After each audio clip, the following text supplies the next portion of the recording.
मंगलम भगवान वीरो मंगलम गौतमो गणे मंगलम कुंद जयेन्द्रनोस्तु मंगलम सर्वमंगलमांगल्यं सर्वकल्याणकारिणं प्रधानं सर्वधर्माणां जयं जयतु शासनं जयं जयतु शासनं जयं जयतु शासनं नमः समय साराय स्वानुभूतिया प्रकाशते चित्स्वभावाय भावाय सर्वभावान्तरचिरे सर्वभावान्तरचिरे सर्वभावान्तरचिरे।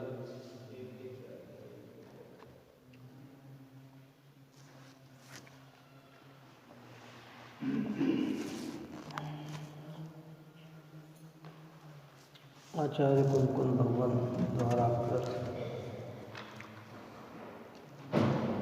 समय सार ग्रंथादिराज का संवर अधिकार अपना पूर्ण हुआ।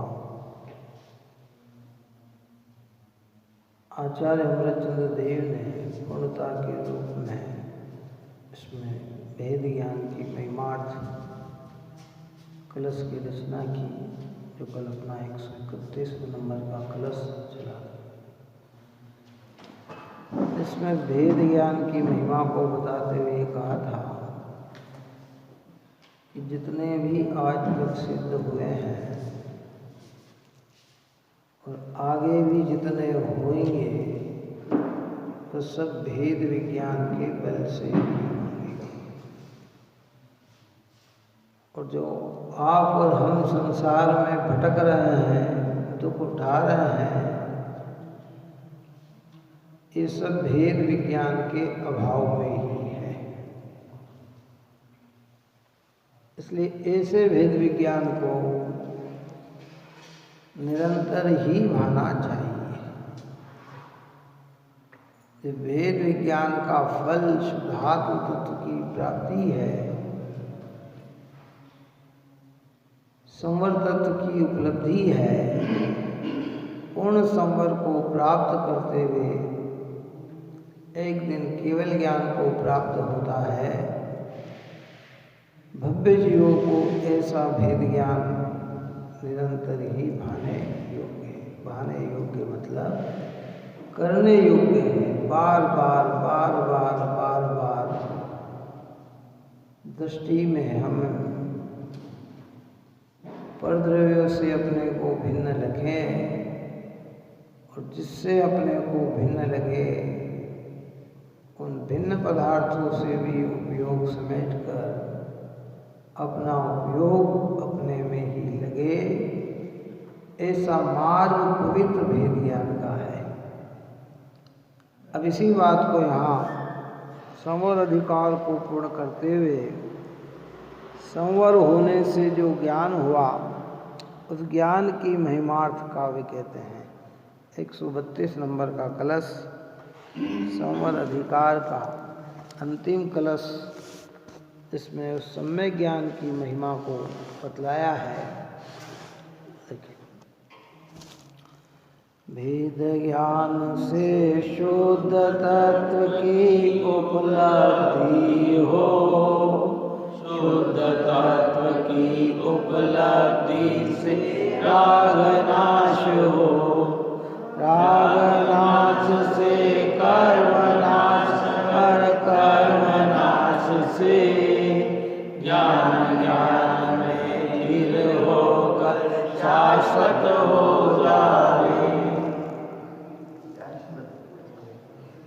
क्रम बताया है कि भेद ज्ञान से शुद्धात्म तत्व की उपलब्धि हो। उपलब्धि मतलब प्राप्ति हो। शुद्ध तत्व तो अनादि से ही हम है, पर ऐसे शुद्ध तत्व की हमें पहचान न होने से, उसका अनुभव न होने से आज तक हमें उपलब्धि नहीं हुई है। वो उपलब्धि कहाँ से होगी? भेद ज्ञान से होगी। और शुद्ध तत्व की उपलब्धि से राग का नाश हो। तो कोई कारण विधानो कार्याणि, अगर शुद्ध तत्व की उपलब्धि हुई है, अनुभव में आया है, तो नियम से राग का विनाश होगा। चौथे गुण स्थान में चौथे गुण स्थान प्रमाण, पंचम गुण स्थान में पंचम गुण स्थान प्रमाण, ऊपर के गुण स्थान में उसके प्रमाण। और जब पूर्ण शुद्धात्म तत्व की उपलब्धि हो जाती है तो संपूर्ण ही राग का विनाश हो जाता है। अरिहंत दशा में संपूर्ण ही राग का विनाश हो गया।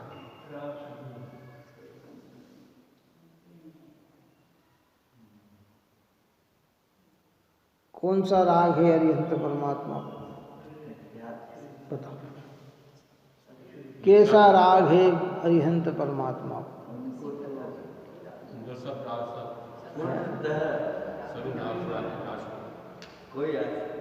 कुछ न कुछ तो होगा कि भैया कुछ भी राग नहीं है।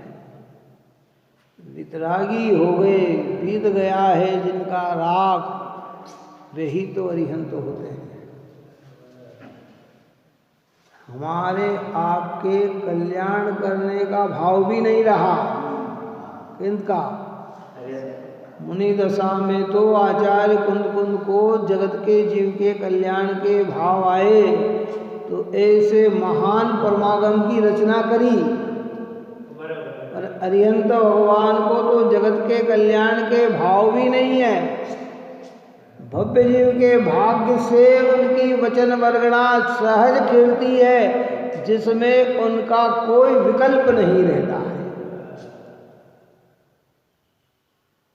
कोई विकल्प नहीं रहता, लेकिन उसके क्या हैं? भाग्य हैं।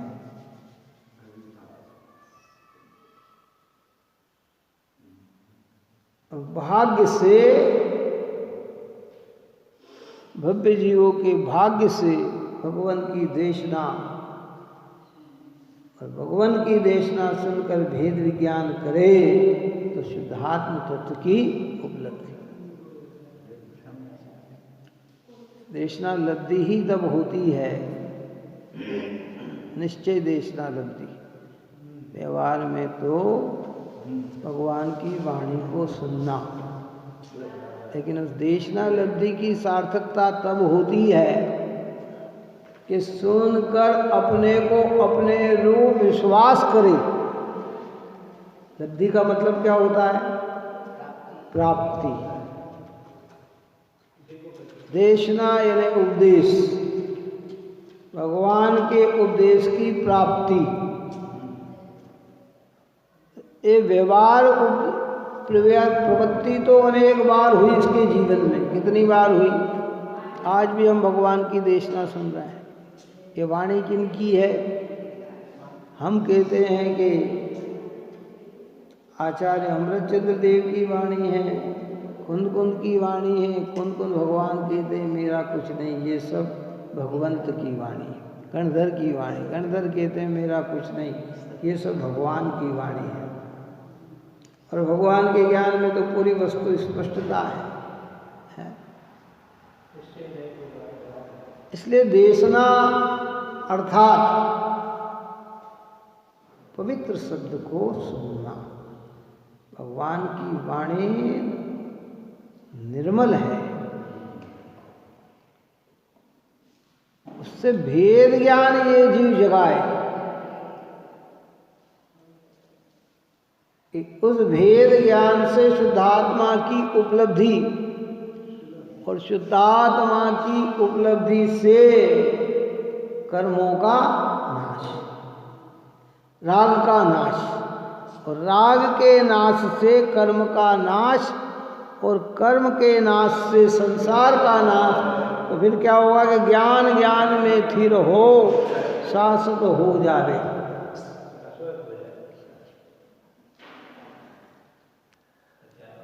मैं रहूं आप में आप लीन, जो करूं हूं जो निजाधीन। हे भगवंत, यानी विकल्प करते हैं, विचारते हैं, जब चिंतन में आते हैं कि चिंतन विकल्प का है, लेकिन चिंतन में निर्विकल्प होने की भावना है। जो विचार है वो काहे का है, वो विकल्प का है, लेकिन विकल्प में नहीं। भावना क्या है कि मैं रहूं आप में आप लीन, और वही कार्य करूं जो कार्य निजाधीन, मेरे अधीन। तो आत्मा के अधीन का क्या है? जानना, जानना और जानना।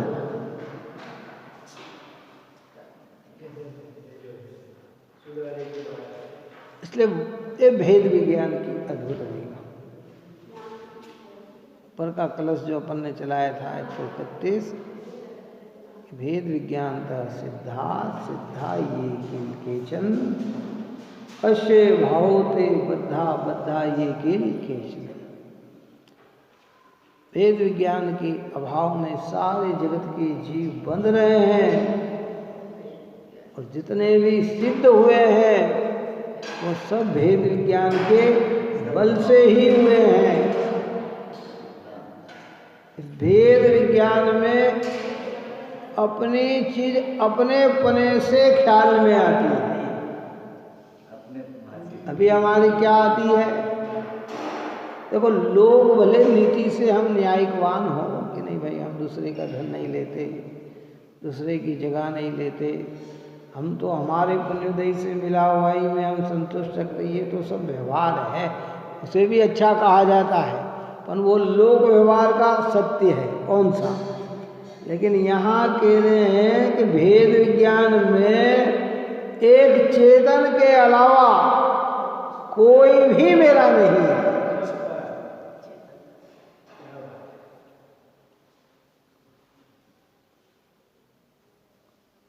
अमृतगति आचार्य ने सामायिक पाठ में लिखा, जो पहले कई बार चर्चा में लिया, कि एक शुद्ध चिद्रूप आत्मा सदा श्वासत मेरा है, निर्मल दर्शन ज्ञान स्वभावी, निज में निज को घेरा है, तिस बिन बाह्य द्रव्य कर्म भी श्वासत नहीं हमारे हैं, ये हे विनाशी जड़ मूरत हम इनसे न्यारे।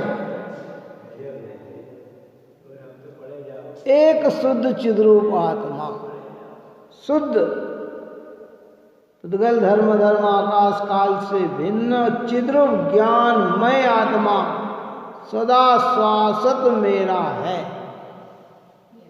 सदा और श्वासत, सदा यानी नित्य, श्वासत यानी कभी भी विनाश न हो। और उसने चिद्रूप ने क्या घेरा कि निर्मल दर्शन ज्ञान स्वभावी, निज में निज को घेरा है। वो काय का घेरा बना हुआ है कि ज्ञान दर्शन आदि गुणों का घेरा बना हुआ है।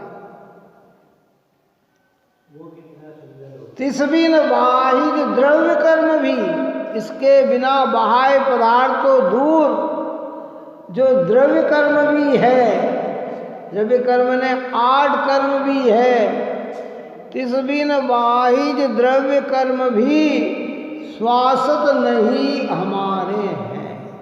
ये 8 कर्मों में भी निरंतर परिवर्तन होता रहता है, और एक दिन स्वरूप की आराधना की लीनता में 8 कर्म भी छूट जाएंगे। अभी तो घटते बढ़ते रहते हैं। कभी ज्ञानावरणी कर्म की स्थितियाँ बढ़ गई, कभी ज्ञानावरणी कर्म की स्थिति घट गई, दर्शनावरणी की बढ़ गई, घट गई, आते हैं बिछुड़ जाते हैं, फिर आ जाते हैं, 8 कर्म की दशा में बदलाव आता है। लेकिन एक दिन अनंत सिद्ध भगवान ने इन 8 कर्मों को क्या कर दिया? स्वरूप की प्राप्ति कि तिसवीन बाह्य द्रव्य कर्म भी स्वासत नहीं हमारे हैं। क्यों नहीं हमारे हैं? कि ये है विनाशिक। पहले नंबर पे तो ये विनाशिक है, दूसरे ये जड़ है, तीसरे ये मूर्त है। मूर्त का मतलब क्या? कि ये स्पर्श रस गंध वर्ण वाले हैं। कौन? पुद्गल है ना वर्गणा। तो पुद्गल में कौन से उसके विशेष गुण हैं? स्पर्श रस गंध वर्ण वाले। ये हमारी आंखों से नहीं दिखाई देते हैं, लेकिन गणधर देव इन कर्म प्रकृतियों को भी पकड़ लेते हैं, सूक्ष्म में है। ये जड़ मूर्त, जड़ कहकर मूर्त कहने में अंतर आ गया। कि जड़ कहने में तो धर्म आकाश काल भी गर्भित है, लेकिन मूर्त कहने में पुद्गल द्रव्य आ गए। पुद्गल द्रव्य से बनी हुई कारण वर्गणा है। कारण वर्गणा जो है वो पौद्गलिक है। 22 प्रकार की वर्गणाओं में एक वर्गणा कारण वर्गणा भी है। वर्ग से बनती है वर्गणा, है ना। तो कहते ये है विनाशिक जड़ मूर्त, हम इनसे न्यारे हैं, भिन्न हैं। इससे भिन्न है?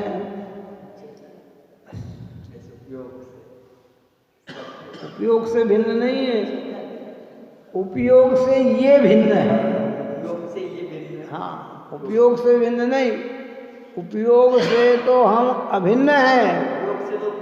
हाँ, और ये सब हमारे से भिन्न है ना। तो यहाँ भी ये बात कहते हैं कि भाई ये भेद ज्ञान हमें भाना चाहिए।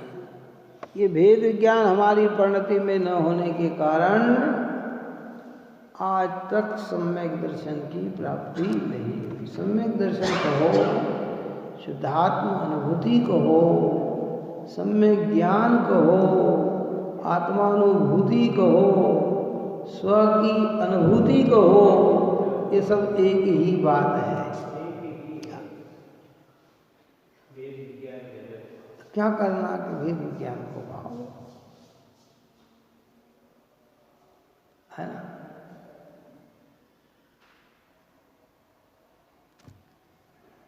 देखिए क्या कहते हैं, भेद ज्ञान प्रकट करने के अभ्यास से शुद्ध तत्व की उपलब्धि हुई। शुद्ध तत्व की उपलब्धि से राग समूह का विलय हुआ। क्या कहेगा? राग समूह है। मिथ्यात्व के साथ अनंतानुबंधी का समूह जाता है। चौथे गुण स्थान में कहा कौन से राग का अभाव हुआ? कि एक तो मिथ्यात्व और अनंतानुबंधी का समूह। अनंतानुबंधी क्रोध, मान, माया, लोभ और इसके आश्रित हास्यादि कषाय। समझ में आई? जितने भी अनंतानुबंधी संबंधी शुभाशुभ विकल्प है वो सब समूह का क्या हुआ? फिर गुणस्थान बढ़ा तो 2 कषाय का अभाव के समूह का, फिर बढ़ा तो 3 कषाय के, और भगवान बन गए तो संपूर्ण ही राग समूह का अभाव हो गया। इसलिए भारत जी ने अपनी किताब में भी लिखा और कहा कि देखो भाई, हम कहते हैं कि भगवान की प्रतिमा ऐसी होना चाहिए कि जो हंसती हुई होना चाहिए। नहीं नहीं नहीं, भगवान तो वीतरागी हो गए। हास्य तो कषाय है। क्या है? बात ही सुन। न चेहरे पे रोष होना, न चेहरे पे हास्य होना, न आंखें पूरी मिची होना, न आंखें पूरी खुली होना।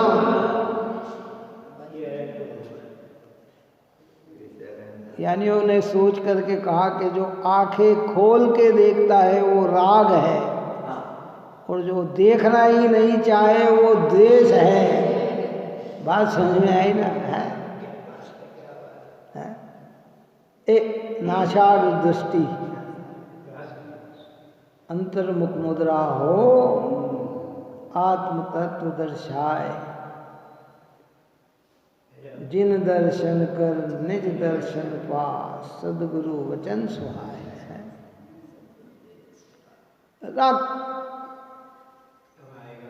वितरागता चाहिए स्वाश्रय से।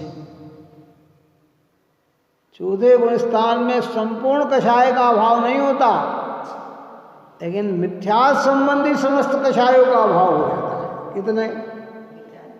एकत्व, कर्तृत्व, स्वामित्व, भोक्तृत्व बुद्धि का अभाव हो गया।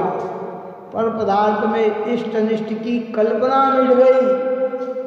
मान्यता में परद्रव्य सुख दुख के कारण है ऐसी मान्यता निकल गई।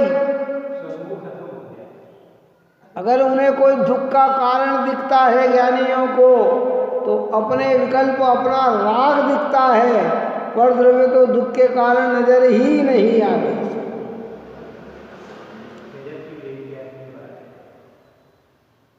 राग समूह के विलय करने से कर्मों का संवर हुआ, और कर्मों का संवर होने से ज्ञान में ही निश्चल हुआ। ऐसा यह ज्ञान उदय को प्राप्त हुआ।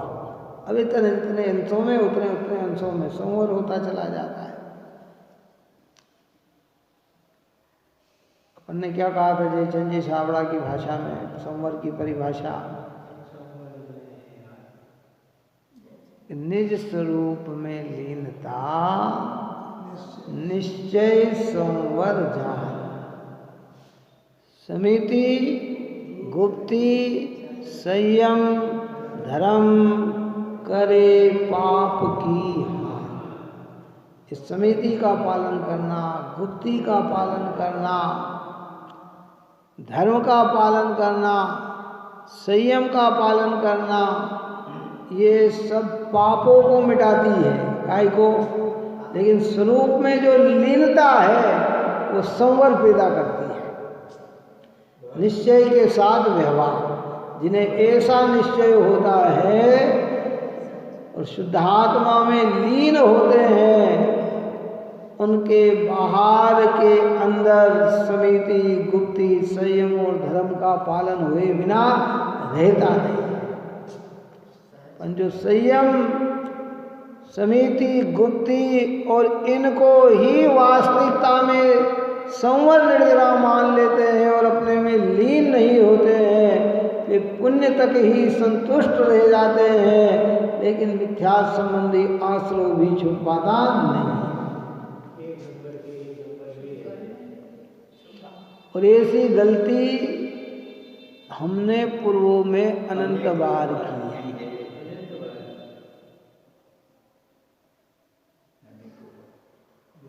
दूसरों की बात नहीं करना है, इसने कर की ये गलती हमने की है कि आत्मानुभूति न करके बाह्य क्रियाओं में ही संलग्न रहकर उसी में धर्म की कल्पना करके भेद विज्ञान न कर पाने से, शुद्धात्म को उपलब्ध न करने से आज तक संवर परिणति में प्रकट नहीं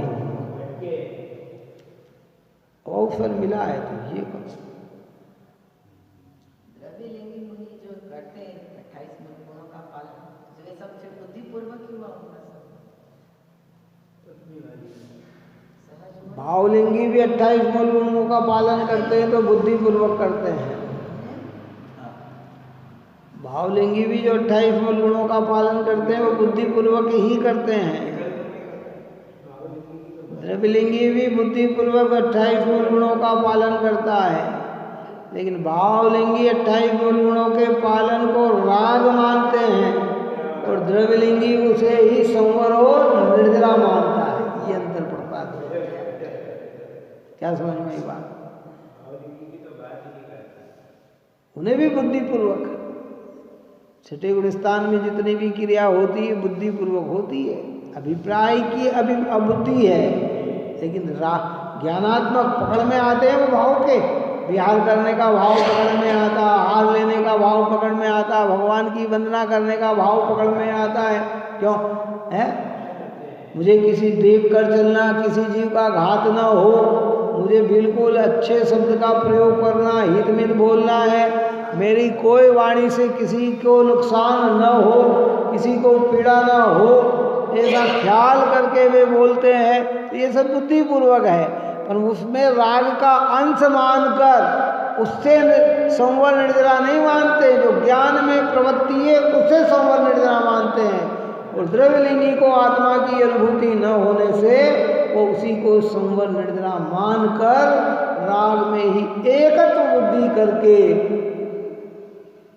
आश्रम में ही प्रवृत्ति करता है।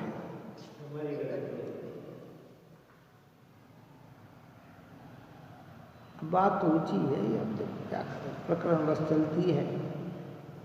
हमारी पोस्ट वहाँ तक, हमारी भूमिका वहाँ तक नहीं है, लेकिन हम उस चीज़ का ज्ञान तो कर सकते हैं ना, जब भी आगे जाए। कई लोग कहते हैं ना कि साहब अभी हमारी सामर्थ्यता शिखर जी जाने की नहीं है, लेकिन नहीं जाने की हो तो रास्ता समझने में क्या बुराई।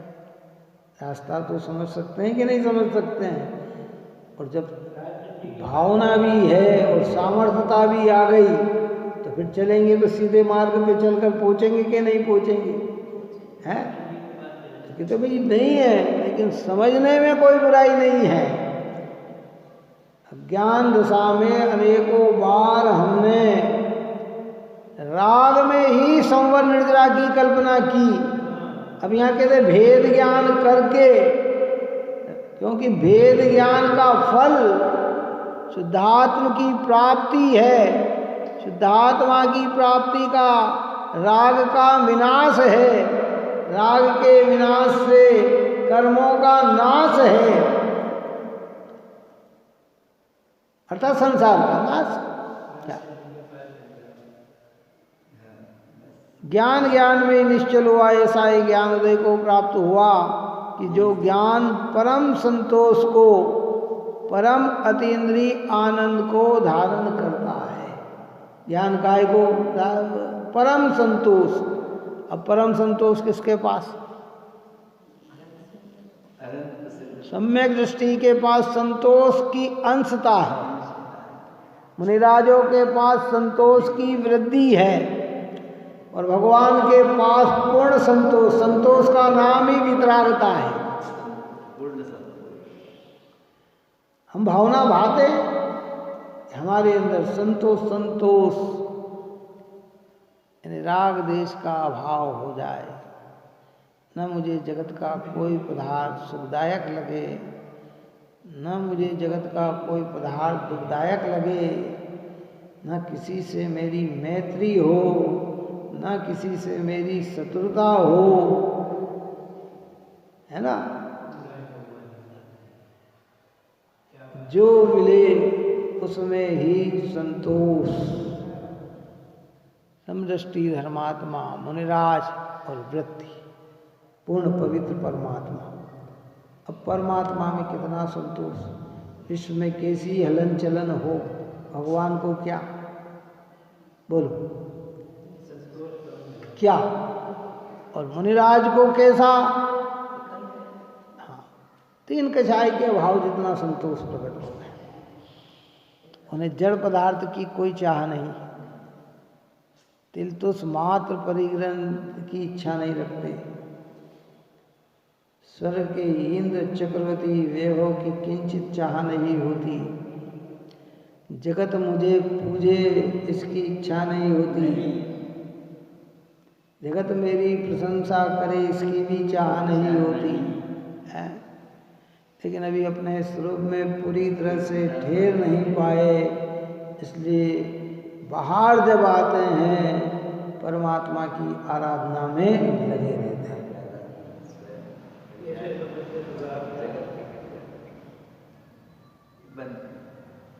तो भगवान के सामने भावना भी भाते तो बस यही बातें हैं कि हे प्रभु,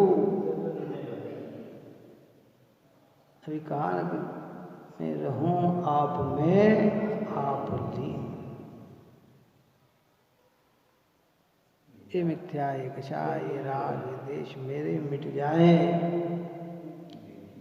ये राग देश मेरे लिए सुखकारी नहीं है। ऐसी भावना को वे भाते। और आगे चल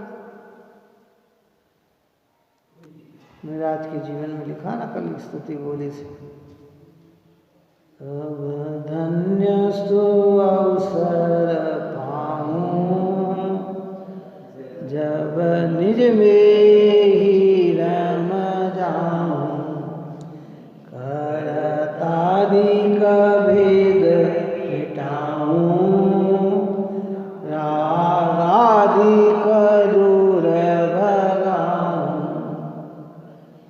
कर दूर रागादिक निरंतर, आत्म को निर्मल करूं, बल ज्ञान दर्शन सुख अतुल लहि, चरित्र छायिक आचरूं।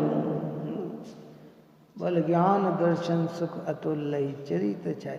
ये भगवान अरिहंत देव ऐसे आचरण को आचरण रहे हैं। अनंत बल प्रकट कर लिया, अनंत ज्ञान प्रकट कर लिया, अनंत दर्शन प्रकट कर लिया, अनंत सुख और चारित्र को प्राप्त कर लिया। मुनिराज की भावना में छठे गुण स्थान में क्या भावना? बोलो। शुभ भाव तो है, पर शुभ भाव में भावना क्या भा रहे हैं? अपन ने ऊपर में भी ये चर्चा की कि ज्ञानी राग में भी आते हैं तो राग को तोड़ने के सोचते हैं। मुनिराज राग में आए तो राग से छूटने की सोचते हैं। कब धन्य सु अवसर पाऊं, निज में ही रम जाऊं, एक कर्तादिक भेद मिटाऊं। कर्ता कर्म करण संप्रदान अपादान अधिकरण, इनने किया, मैंने किया, उनने किया, ये सब भेद मिट जाए और रागादिक दूर भगाएं। रागादिक में सारे राग देश अन्य पाप अच्छे बुरे सारे परिणाम। अब मुनिराज को तो बुरे परिणाम होते ही नहीं है, द्वेष दुर्भावना होती नहीं है, उनके तो करुणा ही बरसती है। जो उपसर्ग करे उसके प्रति भी करुणा बरसती है, जो अशब्द कहे उसके प्रति भी करुणा बरसती है। क्या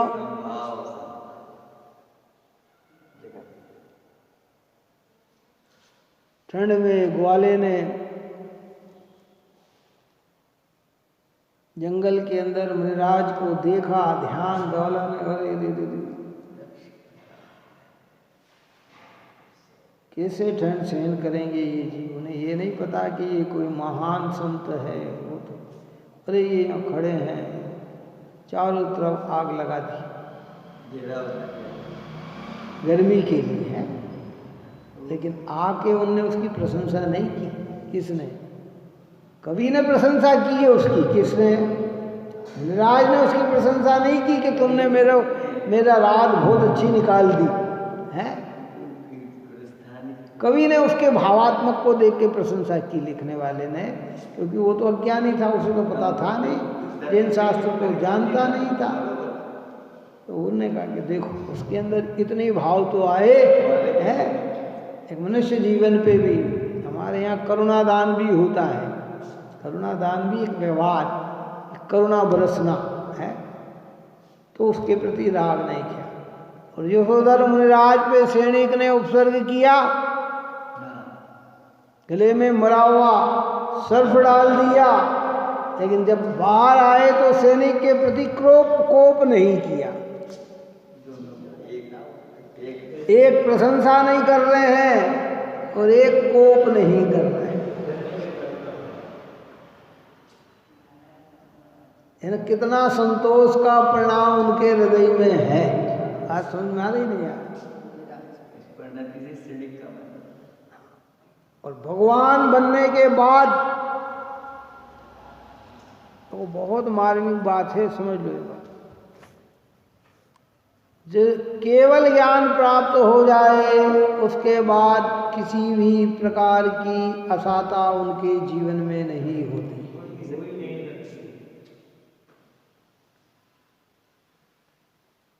कोई उन पे उपसर्ग नहीं कर सकता, परिश्रम नहीं कर सकता, कोई उनका अभिनय नहीं कर सकता। मुनि दशा में तो अभिनय हो सकता है क्या, लेकिन भगवान बनने के बाद कोई उनका अभिनय नहीं कर सकता। इतना पुण्य उनकी प्रवृत्ति में चलता है, चाहे वो सामान्य केवली हो, चाहे वो तीर्थंकर केवली हो।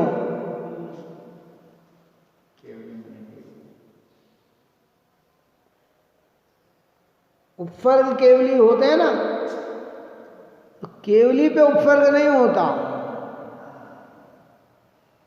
उपसर्ग होते होते केवल ज्ञान हो जाए तो उन्हें उपसर्ग केवली कहते हैं। केवली होने के बाद फिर कुलभूषण देशभूषण मुनिराज पे उपसर्ग था, केवल ज्ञान हो गया उपसर्ग। पार्श्वनाथ भगवान पे उपसर्ग हुआ, क्योंकि केवली अवस्था में उपसर्ग नहीं होता। पुण्य प्रताप ऐसा होता है, जबरदस्त का पुण्य प्रताप चलता है, लेकिन उनमें भी किंचित भी प्रकार। अब वो लोकालोक को पूरा जान रहे हैं, लेकिन किसी के प्रति भी राग और किसी के प्रति भी द्वेष नहीं। हम रोज उनको पूजते हैं तो हमारे प्रति राग नहीं, जो उनको कोई नहीं पूजता है उनके प्रति द्वेष नहीं। हम भगवान का स्वरूप जैसा का तैसा बताएं तो भी हमारे प्रति राग नहीं, और जो उल्टा सुल्टा कह दे तो उनके प्रति द्वेष नहीं। ऐसी पवित्रता को लिए वे परमात्मा विराजमान रहते हैं। कहते ये सारा फल काय का, भेद ज्ञान का है, कि जो ज्ञान परम संतोष को, परम अतीन्द्रिय आनंद को धारण करता है, कि जिसका प्रकाश निर्मल है, अर्थात रागादि के कारण मलिनता थी वह अब नहीं है, निर्मल हो गया। मलिनता काय के कारण थी, रागादि के कारण मलिनता थी, अब निर्मल हो गया। वो मलिनता भी क्या हो गई, दूर हो गई। जो अम्लान है, अर्थात छोफ में ज्ञान की भांति कुमलाया हुआ निर्बल नहीं है, अब अम्लान हो गया, अमल स्वच्छ हो गया, अब कुमलाने वाला नहीं है। सूक्ष्म ज्ञान तो कुमला जाता है, ये हमारा ज्ञान क्या हो गया, और कुमला जाएगा कि ऐसे ही रहेगा।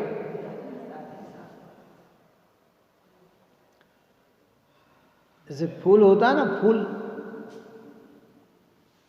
वो खिलता है, सदा के लिए खिलता है कि कुमलाता है, क्यों? फूल खिला, प्राकृतिक में भी कुमलाएगा वो, वहाँ भी फूल अगर न तोड़ा जाए तो पेड़ पे रहते भी एक दिन कुमलाएगा। कहाँ? और बाहर आया और किसी को दे दिया तो 10-20 घंटे में ही क्या हो जाएगा, कुमला जाएगा।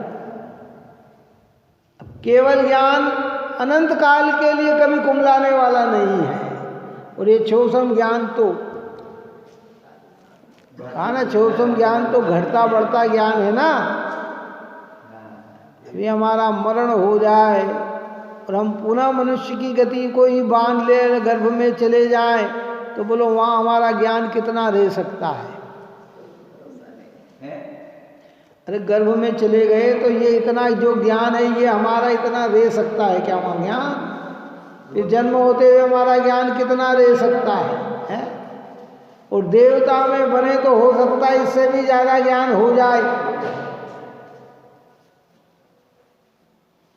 अवधि ज्ञान तो युक्त मिल जाता है देवगति में, और जरा सा चिंतन में भार डाली कि मैं कहाँ था, क्या कर रहा था, मैंने क्या किया, अरे तो भगवान के समोसरण में चला जाता है। अब केवल ज्ञान कुमलाने वाला ज्ञान नहीं है। केवल ज्ञान कैसा है? पूर्ण ज्ञान है, निर्बल नहीं है।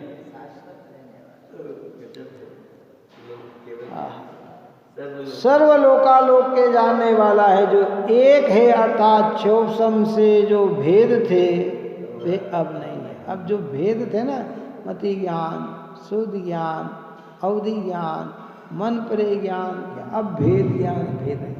अपन ने उस रोज कहा था ना, तत्वार्थ सूत्र में लिखा है पहले अधिकार में, ज्ञानों की परिभाषा करते हुए कहा कि एक साथ एक जीव के साथ कितने ज्ञान रह सकते हैं। तो वहां का एक हो तो केवल ज्ञान, दो हो तो मतिश्रुत ज्ञान, तीन हो तो मतिश्रुत अवधि ज्ञान या मतिश्रुत मन परे ज्ञान, और चार हो तो मतिश्रुत अवधि और मन परे ज्ञान। पांच तो होते नहीं, क्योंकि केवल ज्ञान को मतिश्रुत अवधि मन परे होता नहीं। मन परे ज्ञान को केवल ज्ञान होता है, पर केवल ज्ञान होने के बाद मन परे ज्ञान का विनाश हो जाता है। अब वो कैसा है? मन परे ज्ञान क्षौभमिक ज्ञान है और केवल ज्ञान क्षयिक ज्ञान है। केवल ज्ञान कौन सा है? क्षयिक ज्ञान है। मन परे ज्ञान कौन सा है? क्षौभमिक ज्ञान है। क्षौभमिक ज्ञान में विकास होने की योग्यता है, केवल ज्ञान में विकास होने की योग्यता नहीं। अब तो पूर्ण प्रकट हो गया। क्या पूर्णता में क्या पूर्णता? क्या 14 का चंद्रमा में अभी और विकास होने की योग्यता है। वो दिखता तो वैसा ही है। कैसा दिखता है? सामान्य ज्ञान में देखो तो हमें यही लगेगा कि जैसे आज पूर्णिमा है। लेकिन अगर वैज्ञानिक या जो उसकी प्रक्रिया, वो समझते हैं कि नहीं, अभी इसमें कमी है, कमी है। और पूर्णिमा का चंद्रमा कैसा हो गया कि अब पूर्ण विकास हो गया, अब इससे आगे कोई विकास नहीं है।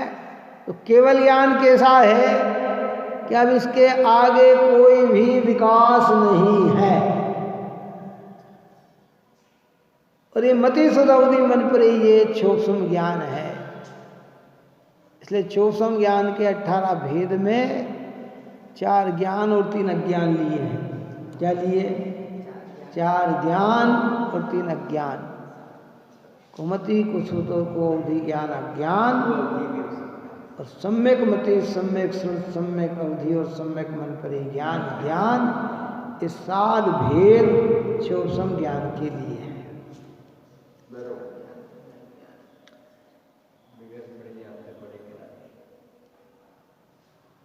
अर्थात क्षोभसम से जो भेद थे वे अब नहीं है, और जिसका उद्योत शाश्वत है, अर्थात जिसका प्रकाश अविनश्वर है। अब कैसा प्रकाश है? केवल ज्ञान प्रकट हो गया तो प्रकाश कैसा हो गया? अविनश्वर, कभी नाश न होने वाला, अब कभी भी विनाश नहीं हो। देखो अनंत सिद्धालय में सिद्ध भगवान विराजमान, एक कल सिद्ध बने ऐसे भी जीव हैं। कल का मतलब, क्योंकि 6 महीने 8 समय में 608 जीव तो रोज सिद्ध बन रहे हैं ना। कितने? 6 महीने 8 समय में 608 जीव तो सिद्ध बन रहे हैं। हो सकता है कि आज सुबह भी कोई बना हो, है, ये तो भगवान के ज्ञान में है, या कल बने हो।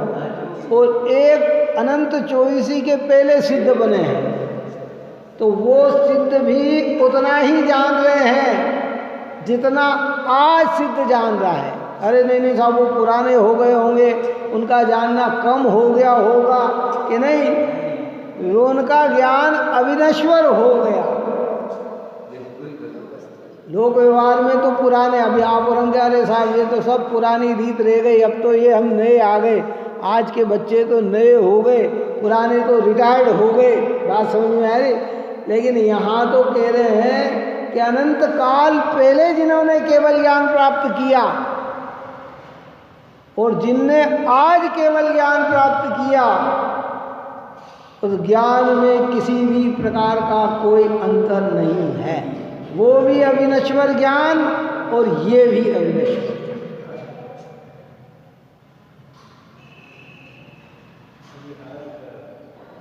जैन धर्म के कुछ सिद्धांत तो ऐसे हैं जो हमें ओत-प्रोत कर देते हैं। रोमांचित करते हैं। सही बात। इसलिए प्रतिमाओं में भी छोटे बड़े का भेद नहीं डालना भाई। चाहे वो छोटी प्रतिमा भी हो तो भी उसमें प्राण प्रतिष्ठा करके वो अनंत चतुष्टयी की रचना की है, और विशाल हो तो भी उसमें ही वही रचना की है। पुरानी प्रतिमा हो तो भी वही है, और नई प्रतिमा हो तो भी वो वही है। वही किंचित बड़ी छोटी का भेद। अरे बात समझ में नहीं आई। इसलिए यहाँ ये कह रहे हैं कि भाई अब जिसका उद्योग श्वासित अर्थात जिसका प्रकाश अविनश्वर है, अविनश्वर है, केवल ज्ञान का प्रकाश कैसा अविनश्वर, कब तक? अनंत काल तक। इसलिए क्षयिक भाव की अपन ने काल की सीमाएं डाली थी कि क्षयिक भाव का काल कितना? सादी अनंत काल। औदिक भाव का काल अनादि शांत।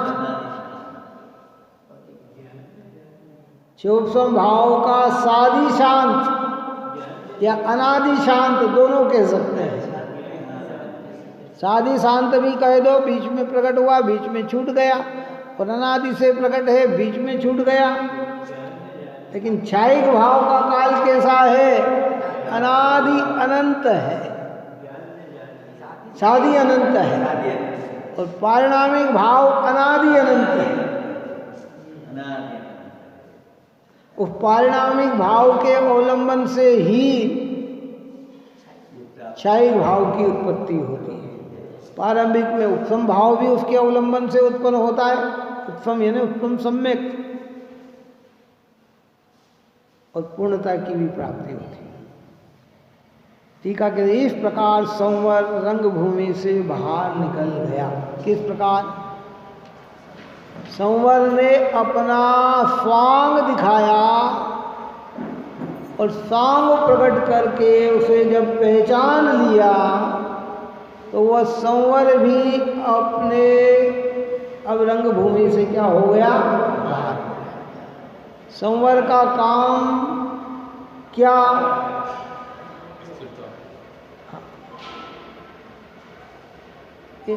अनादि से आने वाले जो आश्रव भाव हैं उनको रोक दिया।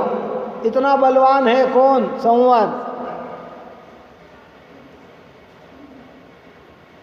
जो मिथ्यात्व और कषाय का परिणाम हमारी आत्मा के घातक थे ना, अनंतानुबंधी मिथ्यात्व, ये संवर प्रकट होते ही उसने क्या कर दिया? रोक दिया कि अब तुम बाहर ही बाहर रहोगे, अंदर प्रवेश नहीं करोगे।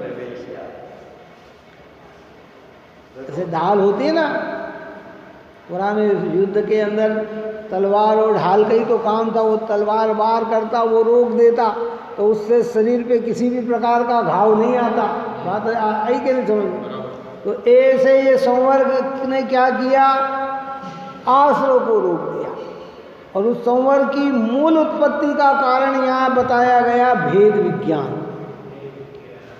बिना भेद विज्ञान के संवर शुद्धात्म तत्व की उपलब्धि नहीं। शुद्धात्म तत्व की उपलब्धि हुए बिना संवर तत्व की प्राप्ति नहीं, और संवर तत्व की प्राप्ति हुए बिना मोक्ष की प्राप्ति संभव नहीं। रंगभूमि से संवर का स्वांग आया था, उसे ज्ञान ने जान लिया, इसलिए वह नृत्य करके बाहर निकल गया। कौन बाहर निकल गया? संवर बाहर। ज्ञान तो जो का त्यों रहा। बात समझ में है ना? ज्ञान बाहर नहीं निकल गया। ज्ञान है ना सम्यक ज्ञान। सम्यक ज्ञान ने सारे ही तत्वों को यथेष्ट जान लिया। जिसका जो स्वभाव है उसे जान लिया। जो न जानकर जो उटपटांग स्वांग करके वहाँ खड़ा था, अब कहते जानने पर वो अपना स्वांग छोड़कर क्या हो गया, भाग।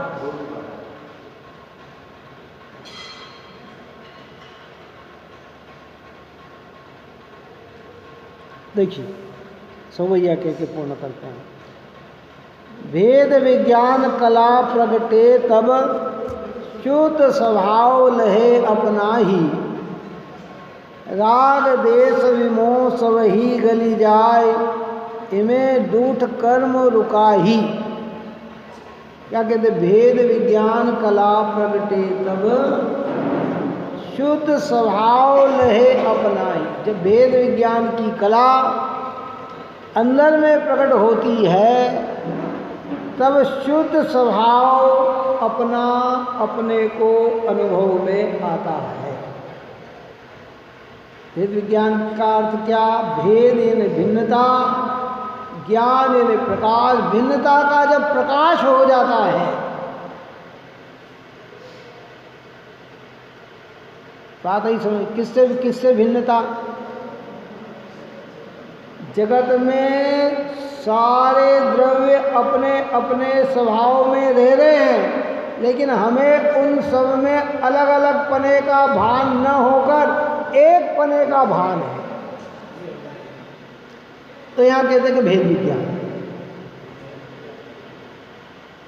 राग देश विमोह सभी गली जाए, इमें दुष्ट कर्म रुकाही। के राग देश विमोह का परिणाम जो है गल जाता है, निकल जाता है, और इससे आने वाला कर्म रुक जाता है।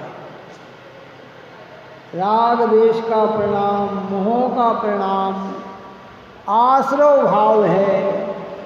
आश्रव भाव होने से कर्म का संचय होता है, कर्म के संचय से कर्म का उदय होता है, कर्म के उदय से संसार में जीव को भटकना पड़ता है।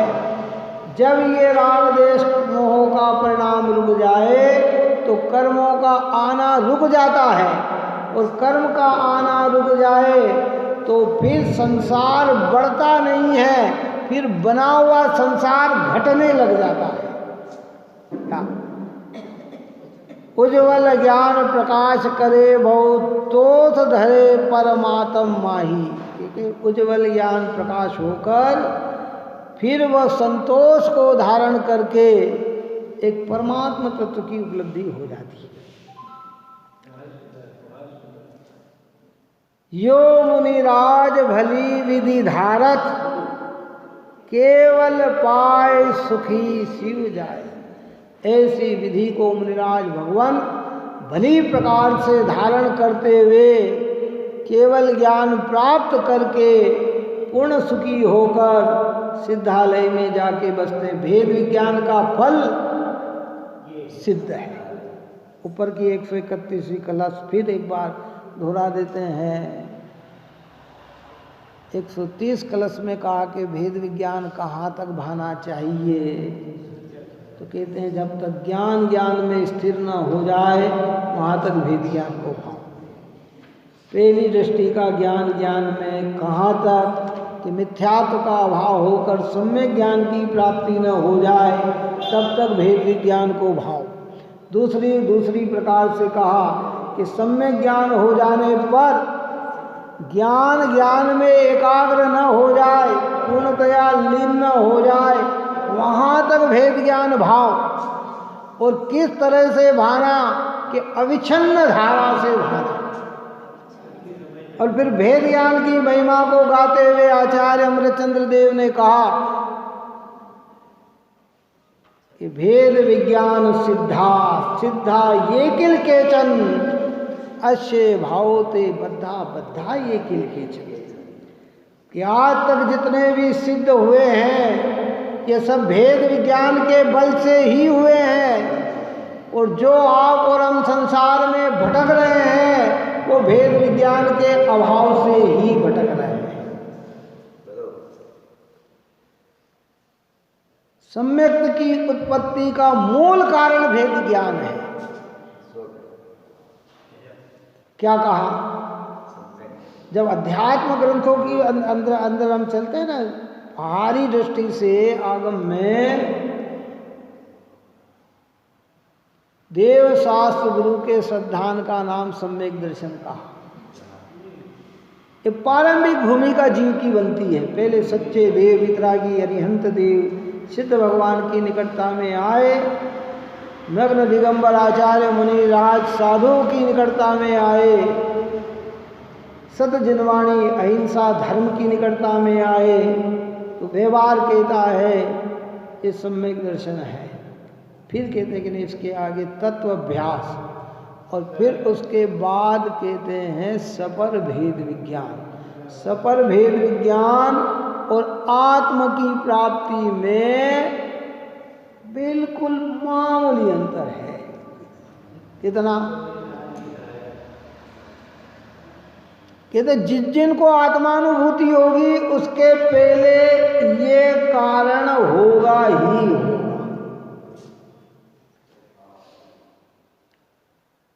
कौन सा अधिकार पूर्ण हुआ? संवर अधिकार हमारा यहाँ पूर्ण होने आ जा रहा है। आचार्य कुंद भगवंत का अद्भुत अधिकार, संवर यानी सुख का अवलोकन, संवर यानी मेरी निधि क्या है इसका भान हो जाना, है ना। अभी अपन ने जयचंद जी छावड़ा की संवर भावना में कहा कि निज स्वरूप में लीनता निश्चय संवर जान और समिति गुप्ति संयम धर्म करे पाप की हानि। समिति गुप्ति संयम धर्म का कार्य कितना कि पाप की हानि करते हैं, लेकिन संवर कहाँ से प्रकट होता है? निज स्वरूप में लीन होने से प्रकट होता है। जो ज्ञानी अपने निज स्वरूप में लीन होते हैं उनके ये समिति गुप्ति संयम धर्म परिणति में दिखते हैं। और ओरिजिनल संवर क्या है कि निज स्वरूप में लीनता। आई बात समझ में नहीं है। ऐसे यहाँ कहते हैं कि जो मुनिराज भली विधि धारत केवल पाए सुखी शिव जाही, तो वो केवल ज्ञान प्राप्त करके पूर्ण सुखी हो जाते हैं। हमें जिनवाणी माता ने मार्ग दिखा दिया कि देखो भाई, तुम अपने जीवन में पूर्ण सुखी अगर होना चाहते हो, तुम अपने जीवन में संतोष को प्राप्त करना चाहते हो, तुम अपने जीवन में सम्यक की आराधना करना चाहते हो, तो जिनवाणी माता के निकट आकर भेद ज्ञान की कला सीखो। काय की कला सीखो? भिन्नता। अंतिम बात कह के पूर्ण करो। पहली भेद ज्ञान करो कि जितने भी इंद्रिय जनित दृश्य हैं, जो इंद्रियों से पकड़ने में आने वाले पदार्थ हैं, उनसे मेरी आत्मा की सत्ता भिन्न है। फिर जिस इंद्रियों के माध्यम से मैं जिन पदार्थ को जानता हूँ, वो इंद्रियां भी मुझसे भिन्न हैं। और जो इंद्रियां जिस शरीर के आश्रय रहती है, वे शरीर से भी मैं भिन्न हूँ। और जो शरीर जिस कर्म के उदय में मिलता है, वह कर्म के उदय से भी मैं भिन्न हूँ। और वे कर्म जिस राग देश मोह से बनते हैं, वो राग देश मोह से भी मैं भिन्न हूँ। बात ही समझ में नहीं आई है? मेरा वैभव कैसा है कि एक चैतन्य मात्र वैभव है, एक उपयोग मात्र है। देखो प्रारंभता कितनी जोरदार की संवर अधिकार की, और एंड कितना जोरदार हुआ संवर अधिकार का।